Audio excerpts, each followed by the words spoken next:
Thank you for the opportunity to speak to you about National Pharmacare. I should start by apologizing for the fact that you are listening to my disembodied voice over these PowerPoint slides, and for the fact that this talk might feel a little bit like drinking from a fire hose. You see, I've spent 25 years studying national pharmacare systems, and I have a lot of evidence to share on how such a system might work in Canada. A good place to start is with this fact. Canadian Medicare is unique among high-income countries insofar as our system of universal coverage for necessary health care essentially ends as soon as a patient receives a prescription to fill.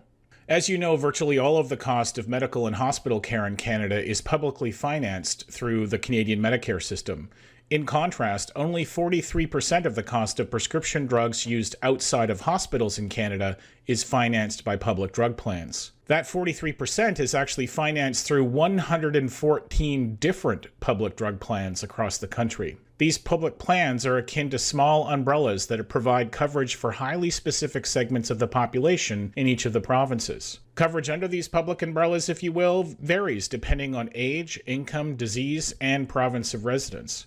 None of these public umbrellas covers everyone in any province of Canada. That is, no province offers universal, comprehensive public drug coverage. Indeed, no province funds even half of all of the prescription drug costs incurred by patients in its jurisdiction. Thus, Canada's healthcare system relies very heavily on private financing of medicines. This includes payments out of pocket by patients and payments through private insurance plans that are ultimately paid for by employers and employees. About 2/3 of Canadian workers have private drug insurance plans. Like the myriad of public plans in Canada, these private drug plans are also akin to tiny umbrellas, but for much smaller and more exclusively defined groups. There are literally thousands of different private drug plans in Canada. Each is negotiated and paid for independently by different employment groups. Overall, our patchwork of private and public drug plans leaves about 1 in 5 Canadians without coverage for the prescriptions that they or their family members need. So what is a national pharmacare system? Well, in simplest terms, a national pharmacare system is a comprehensive prescription drug benefit plan integrated within a country's universal healthcare system. Here is a list of high-income countries with what are more or less universal single-payer public healthcare systems. Importantly for this talk, all of these countries provide universal coverage of prescription drugs for people of all ages and all incomes as part of their universal healthcare systems. Patients in all of these countries pay limited co-payments to fill prescriptions under their pharmacare systems. The lowest prescription charges are in Scotland and Wales, where prescriptions are free for all residents regardless of age or income. The highest charges are in Australia, where prescriptions for working-age residents cost the equivalent of about 35 Canadian dollars. Now, it is important to point out that Quebec's model of universal drug coverage is not a universal pharmacare system. For those who do not know, residents of Quebec are required by law to purchase private drug coverage through their workplaces if it is available to them. If they don't qualify for work-related coverage, they must purchase coverage from the province. Quebec's system involves hundreds of different private drug plans that are independently financed by different employment groups. Its costs are unregulated and, as you will see, exceptionally high. And because it was designed with the private insurance industry in mind, it employs premiums, deductibles, and coinsurance charges that far exceed prescription charges in comparable countries that I have identified for this talk. But because insurance and pharmaceutical companies want Canada to adopt Quebec's model nationwide, I included in the comparison of system performance that I will share with you now. I will show you some data on these key outcomes of interest in pharmaceutical policy. We will look at access to necessary medicines because that is arguably the most important goal of any pharmacare system. We will also look at the total cost of the pharmacare system, in part because any system to provide universal access must be sustainable. Finally, we will look at financial equity and financial risk. This is because different systems of prescription drug coverage will place different strains on individual households and even on individual businesses. So let's dive into the data. I'm going to show you several slides that use the same general format. Each slide shows comparable data for each country and a dotted line representing the average for the 5 countries with universal public pharmacare systems. This slide concerns access to medicines. The figure shows the percentages of adults in each country that reported skipping at least one prescription in 2016 simply because of the out-of-pocket cost. The data show what you would expect. Patients do not frequently report difficulties affording prescription drugs in countries with universal pharmacare systems involving little or no charges for prescriptions filled, such as in the United Kingdom. In Canada, where there is an incomplete system of prescription drug coverage, 1 in 10 adults report skipping prescriptions because of the out-of-pocket cost. You will note that Quebec only does slightly better than the Canadian average, and that is because of the premiums, co-payments, and co-insurance in the Quebec system, all of which are known barriers to accessing the system and the medicines covered by it. Now, to put the international comparisons in perspective, if Canada were to achieve the average rate of access to medicines found in these comparator countries, 2 million Canadians would be filling prescriptions that they are currently foregoing because of out-of-pocket costs. These skipped prescriptions have an impact on patient health and on the healthcare system. In 2016 alone, 374,000 Canadians reported having to use additional medical and hospital services because their health was compromised by financial barriers to medicines they needed. The Advisory Council on the Implementation of National Pharmacare estimated that such negative consequences of the gaps in drug coverage in Canada cost our hospitals $1 billion per year.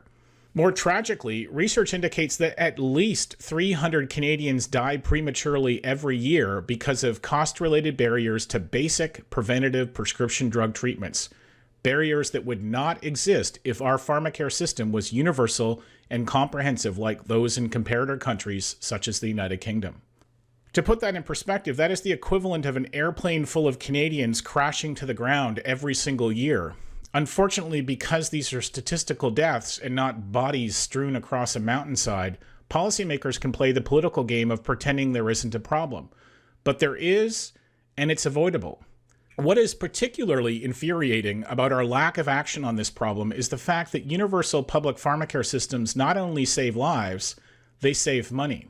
This slide shows the total amount that each country spends on prescription drugs used outside of hospitals per person within their population. The first thing that jumps out from this slide is the fact that Canada spends more on prescriptions than any comparable country with a universal pharmacare system. Canadians spend nearly $900 per capita on prescribed medicines. Quebec spends over $1,000. In contrast, countries with universal comprehensive public pharmacare systems spent an average of just 444 Canadian dollars per capita on prescription drugs during 2018.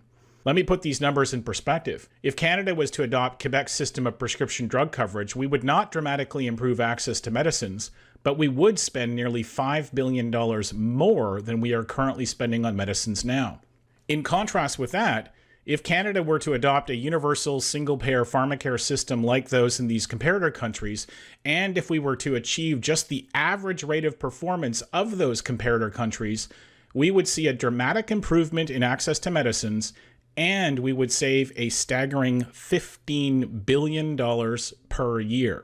Even if we only matched Australia's financial outcomes, that is, even if we ran a national pharmacare system that tied for being the most expensive such system amongst comparable countries with single-payer healthcare, we would still save $7 billion per year. Just to put that in perspective, $7 billion is enough to increase the number of family doctors working in Canada by 50%. Now, I know you're probably now thinking, how on earth are we overspending by at least $7 billion every single year? There isn't enough time to go into the details on this slide, but I have done several studies on this topic, and each of them finds that Canadians spend more on medicines than comparator countries because we pay higher prices. This is true for brand name drugs and generic drugs alike. It all comes down to purchasing power. Bulk purchasers, that is, national pharmacare systems, obtain better prices.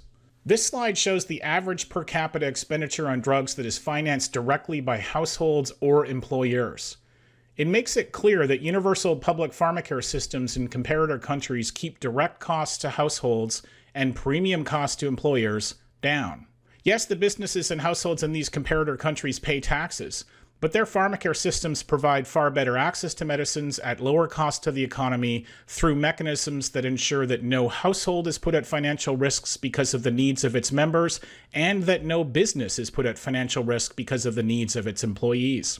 Canada's patchwork system, on the other hand, results in massive direct costs to patients and employers. The strains on families are real. In 2016, nearly 750,000 Canadians reduced their household budget for food in order to afford the medicines that they were prescribed. Let that sink in. Nobody in Canada should be contemplating whether to pay rent, put food on the table, or fill the prescriptions that they or their family members need. To sum up, our patchwork system of private and public drug plans provides worse access to medicines at higher overall cost to the economy with greater financial risks to employers and households than universal public pharmacare systems do. Although this slide looks depressing, it actually contains a remarkably positive message. And that message is that every comparable high-income country with a universal public healthcare system proves that Canada can have a national pharmacare system that provides better access to medicines at lower overall cost to the economy while better protecting employers and households from financial risks. In the midst of a global pandemic, you might be asking why now? The short answer is that this is the right thing to do. It always has been, and it still is now. Now is no time for Canadians to be skipping their prescriptions because they cannot afford them. We need to be doing everything we can to be keeping Canadians healthy and therefore out of our hospitals during this crisis. Furthermore, millions of Canadians have lost their jobs during this COVID recession. And with those jobs, many have lost their prescription drug coverage. Thus, Canadians need Pharmacare now more than they have ever before. Finally, every credible study of the cost of a universal, comprehensive public pharmacare program for Canada finds that such a system will save Canadians billions of dollars more than it will cost government to run. So when planning a post-pandemic recovery for Canada, the choice isn't Pharmacare or another program. The choice is Pharmacare and another program. And that is because Pharmacare will literally save the money needed to do the other thing. So I hope you'll agree. National Pharmacare is an idea for which the time has come. Every comparator country proves that it works, it saves lives, and it saves money. Thank you.